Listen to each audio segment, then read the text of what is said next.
Good afternoon, everybody, and welcome back to RobMotive. Today, I'm going to be installing the shackle brackets and shackles to the back of the new Toyota Tacoma. Now, what I've got here, and these come from Rough Country, honestly, they were a little nicked up when they got here. There was a little bare metal showing, so I did go ahead and paint them just with a brush. Best is to spray them, of course, but they're pretty rugged, so you'd never know, I don't think. Anyway, these are the brackets. They sandwich a frame member on the back. I'll show you in a minute. Comes with all of the hardware that you'll need. And tools-wise, you need, ideally, an 18 and 19 millimeter wrench. I don't happen to have either of those, so I'm going to use a 3/4 for the 19, and we'll see how the 18 goes. A couple of sockets I do have, a 19 and an 18, a ratchet, a light, and that's pretty much it.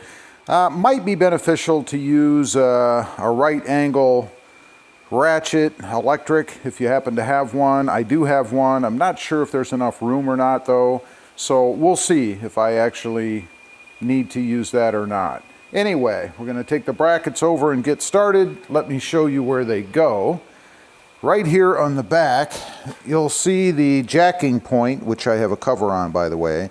And then in between here is the frame member, right here.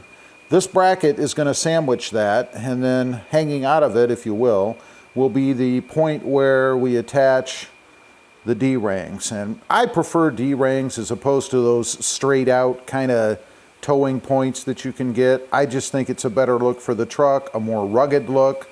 So that's what I always go with.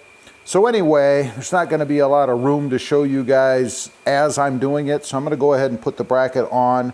Again, it just sandwiches this frame part here. And then you put 2 screws in at the top, 2 screws in at the bottom, and that's pretty much it. I will say it's not quite as easy as I make it sound because there's very little room to work in here. And I always found putting these top 2 bolts in here were rather difficult because there is very little room to work. The bottom ones are simple. Plus, the brackets themselves, while you're laying under here and trying to finagle a top bracket, a bottom bracket, screws and nuts and washers and all that good stuff, is just a bit cumbersome. Nonetheless, it can be done, and I'm gonna do it right now. Okay, as you can see, we've got the holders or brackets installed, both sides. And I do have to say, it was a bit easier this time. I think I discovered an easier way to do it. If you're going to put these on loosely until the bolt or the nut starts to grab, because it's like a locking nut, put those 2 bolts on in the bottom, and then with the whole thing sandwiched on there, go ahead and put the top bolts in. It makes it much easier to locate where those bolts go, and frankly, easier to do. This is probably the easiest install I've ever done on these. It worked quite well.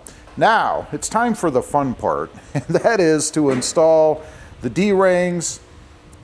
At the moment, I'm gonna go ahead and use black.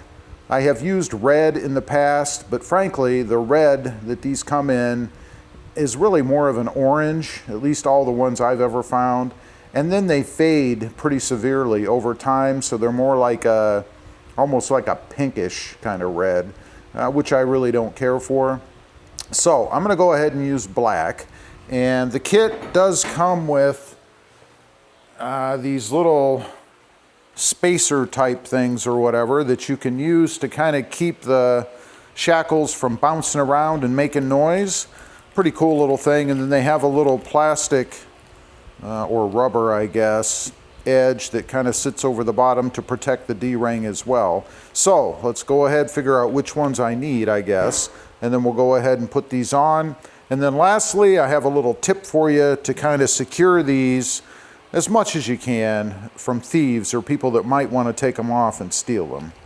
We've got the shackle pin removed, and I'm going to put the end towards the inside, and that's so that it doesn't protrude over towards the high lift jack should I ever want to use it. I don't want it to impede use of that jack. You could actually put them on, I suppose, any way that you want. Now, the kit comes with spacers, as I mentioned, 2 for each side on each side of the pin that we're going to screw in. And the whole idea there is, again, to keep the, I guess, the shackle from bouncing around and stuff, so that it's more quiet, I guess, or quieter, for anybody who's concerned about that. So you want to go ahead and put that washer on there and then start to feed through, and go ahead and put the washer on the other side. Might get a little bit tight, but you can do it. You can finagle it in there.